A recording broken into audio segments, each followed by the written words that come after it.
माननीय प्रधान निदेशक प्रशासन, कमान अफसर सीजीएस दिल्ली, प्रधान निदेशक कार्मिक निदेशालय, वरिष्ठ सिविलियन ऑफिसर एवं हमारे सहयोगी का प्रिय साथियों, आप सबको हमारा प्रणाम स्वीकार। साथियों, 4 दशक की सरकारी सेवा को जब हम पीछे मुड़कर देखते हैं तो हम 3 भूमिकाओं में थे। पहला, टेक्निकल एयरमैन के रूप में काम था हमारा क्या, लड़ाकू ट्रांसपोर्ट जहाजों की रख रखाव का ध्यान रखना। ये कार्यकाल 23 वर्षों तक चला। बहुत सारे जगहों में हमारी तैनाती रही, उसका उल्लेख समय को जाया करना होगा। दूसरी भूमिका हमारी बैंक में रही, सिंडिकेट बैंक में मैं था, बहुत अल्प समय के लिए था। और तीसरी भूमिका, कल जब मैं प्रशासन निदेशालय द्वारा आयोजित विदाई समारोह में अपने विचार प्रस्तुत कर रहा था तो मैं 3 सूक्ति वाक्यों के बारे में कहा था और तीसरे तक पहुंचने तक शायद समय नहीं रहेगा या मेरे से स्लिप होगा। आज मैं तीसरे सूक्ति वाक्य की चर्चा करूंगा। 2 आपको भी बता दूं। पहला, touching the sky with glory, जिसको हिंदी में कहते हैं नभा अस्पृश दीप्तम। दूसरा, syndicate bank, faithful and friendly financial partner, वफादारी और वित्तीय सहयोगी। और तीसरा, हमारा वयम रक्षामा, जो हमारा अजीज और अजीज अब तक जिनके साथ हम खड़े हैं और यहाँ आकर के हमने बहुत कुछ सीखा। जो पिछले 2 कार्यकालों में जो कमी बेसी रह गई थी वो इस विभाग ने हमको सिखाया। आज मैं जो कुछ भी हूँ, परिपक्वता की जिस भी स्तर पर मैं हूँ, उसमें वयम रक्षामा की महत्वपूर्ण भूमिका है। साथियों, ये समझिए कि 15 वर्ष की सेवा, उसके पहले जो हमने नौकरी की थी, आपको बताऊं अचरज होगा, 3य वेतन आयोग यानी 3rd पे कमीशन में मेरी एंट्री हुई थी एयरफोर्स में। मेरा मूल वेतन था 194 रुपए। तो आप सोच समझते हैं कि जब मैं 2008 में रिटायर हुआ हूँगा तो मुझे क्या मिला होगा। नौकरी जब भी कोई छोड़ता है, स्पेशली यूनिफॉर्म का आदमी, ये समझकर नहीं छोड़ता है कि उसे फिर कोई नौकरी करनी पड़ेगी। मेरी भी दशा, मेरी भी स्थिति कुछ ऐसी ही थी। लेकिन जो रुपए मिले थे वो रुपए कुछ ही समय में विलीन हो गए, खर्च हो गए। सही है। फिर लगा कि फिर कुछ करना होगा। आप समझिए, हमने एक बात और कही थी, हम योजनाएं बनाते रहते हैं, लेकिन जो योजनाएं बनाते हैं वो यथार्थ धरातल पर वो योजनाएं फलीभूत अक्सर होती नहीं है। फिर यूनिफॉर्म का आदमी और उस अल्प वेतन में, आप ये समझिए कि 5वें वेतन आयोग के बाद कुछ सरकारी कर्मियों की स्थिति में सुधार हुआ था, उसके पहले नहीं। तो खर्चा तो सुरसा का मुंह जैसा वो तो बढ़ता ही जाता है। तो पैसा नहीं रहेगा तो कैसे। फिर हमने निर्णय लिया कि नौकरी करेंगे। बैंक में गए, उस बैंक में गए जिस बैंक में कोई कर्मी उस समय जाने के लिए तैयार न था, चूंकि मेरी तैनाती दोघट कस्बे में होनी थी, जो बागपत डिस्ट्रिक्ट में पड़ता है, और जहां पब्लिक डीलिंग इतनी मुश्किल थी सरकारी कर्मियों के लिए, जिसका कोई जवाब नहीं। अक्सर उन्होंने, केरल में था ये सिंडिकेट बैंक का हेडक्वार्टर, वहां से मेरे को फोन आया और उन्होंने पूछा कि आपकी तैनाती होगी, क्या आप वहां जाएंगे? तो मुझे तो नौकरी की जरूरत थी। हमने कहा आप बताइए क्या ये यूपी में है?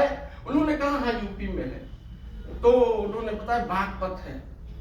बागपत का नाम हम चौधरी चरण सिंह के कारण उस जमाने में चौधरी चरण सिंह उसी इलाके के थे और प्रधानमंत्री बने हुए थे, तहसील थी, लेकिन अब बागपत उस समय तक जनपद बन चुका था। वहां के कार्यकाल का तो मैं कोई उल्लेख नहीं करूंगा, बड़े मुश्किल से हमने 2 वर्ष गुजारे हैं। तो आप ये समझिए, लेकिन जब मेरा सिलेक्शन पोस्ट गार्ड में हुआ तो मैं बहुत खुश हुआ। लेकिन आप ये समझिए, काम की जो प्रकृति थी, हमारी काम की प्रकृति टेक्निकल एयरमैन से लेकर रुपया गिनने से लेकर, और तीसरी बार जो अब तैनाती हो रही थी उसमें भाषा का काम करना था। आप ये समझे, हम तो टेक्निकल आदमी थे, स्क्रू ड्राइवर, प्लायर, रिंच से काम करने वाले। अब हमें भाषा का काम था, अंग्रेजी से हिंदी और हिंदी से अंग्रेजी, और चौथा भी चेंज कर लो। जो कुछ भी है मैं चीजें सीखता गया, और मैं कितना सफल रहा मैं इस चीज को तो मैं नहीं कह सकता, लेकिन हमने पूरी कोशिश की। और मैं ज्यादा तो नहीं कहूंगा, लेकिन कोस्ट गार्ड की वेबसाइट का हमने उस जमाने में विभाषीकरण किया। और जैसा कि उस समय हमारे निदेशक महोदय ने बताया था कि हमारी वेबसाइट को रक्षा मंत्रालय में सराही गई। जितना प्रतिशत विभाषीकरण हमारे कोस्ट गार्ड का था, नेवी और एयरफोर्स का न था। तो काम करने की जो मैं कर सकता था वो हमने कोशिश की। देखिए, आने के साथ ही जाने का नंबर लग जाता है। जो आया है वो जाएगा। होना क्या है कि अपनी भूमिकाएं जो भी हमें मिले उसको बखूबी अदा करना है। आज आपसे बिछू होते हुए हमें कैसा लग रहा है, उसको मैं कुछ पंक्तियों में कहने की कोशिश करूंगा। तो हिंदी के बहुत ही मूर्धन्य साहित्यकार हैं जिन्होंने हिंदी खड़ी बोली का श्री गणेश किया, भारतेंदु हरिश्चंद्र। वो कहते हैं, गोपिकाओं का प्रकरण है, वो कहते हैं कि रोकह जो तो अमंगल होए, और प्रेम न से जो कहें पिए जाइए, और जो कहें जाहु न तो प्रभुता, जो कछु न कहें तो स्नेह न साइए। अंतर्द्वंद है कि क्या कहा जाए। तो वो उस अंतर्द्वंद को भी वो जाकिर करते हैं और कहते हैं कि तासों पयान तुम्हारे प्रस्थान के समय, तासों पयान समय तुमरे, हम क्या कहें आप हमें समझाइए। कल हमने मछली का भी वो किया था, चर्चा किया था कि कैसे कैसे मछली जब पानी से विलक होती है तो अपना जान दे देती है, पानी उसका साथ छोड़ देता है। तो ये स्थिति है, बिछो और मिलन साथ साथ चलते हैं। यदि व्यक्ति कहीं से बिछुड़ रहा है तो व्यक्ति कहीं मिलने के लिए भी कहीं आतुर है, उसको कोई मिलने वाला भी सामने रहता है।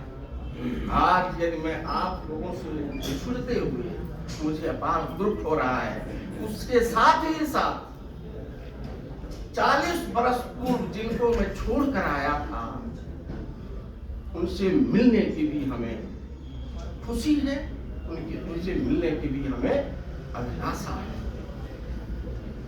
दिनकर जी कहते हैं कि पथ को न मलिन करता आना, पथ को न मलिन करता आना, पद चिन्ह न दे जाता जाना, सुध मेरे आगम की जग में सुख की सिहरन हो, अंत खिली मैं नीर भरी दुख की बदली।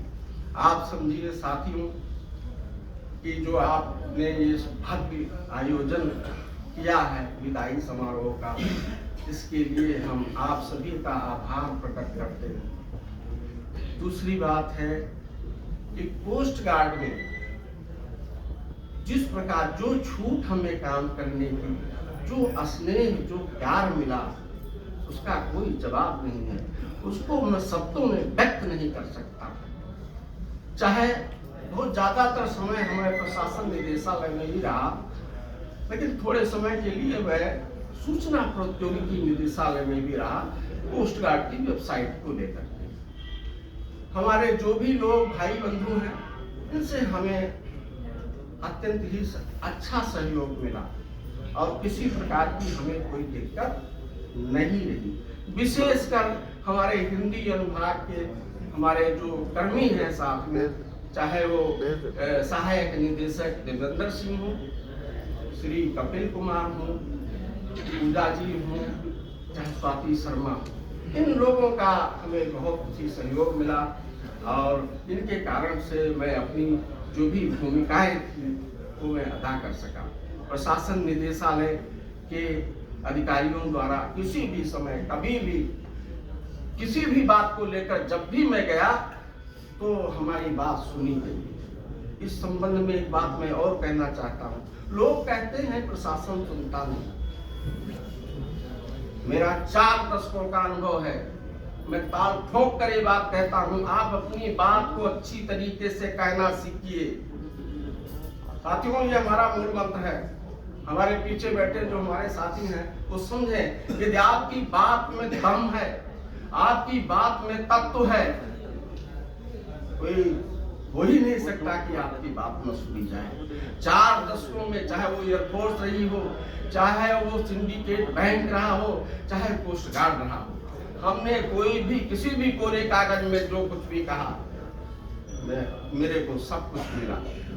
मेरे को बहुत ही सकारात्मक सहयोग मिला। और मैं क्या कहूँगा आपके इस पार्टी के लिए, ये उपहार के लिए मैं सभी लोगों का हार्दिक आभार प्रकट करता हूँ।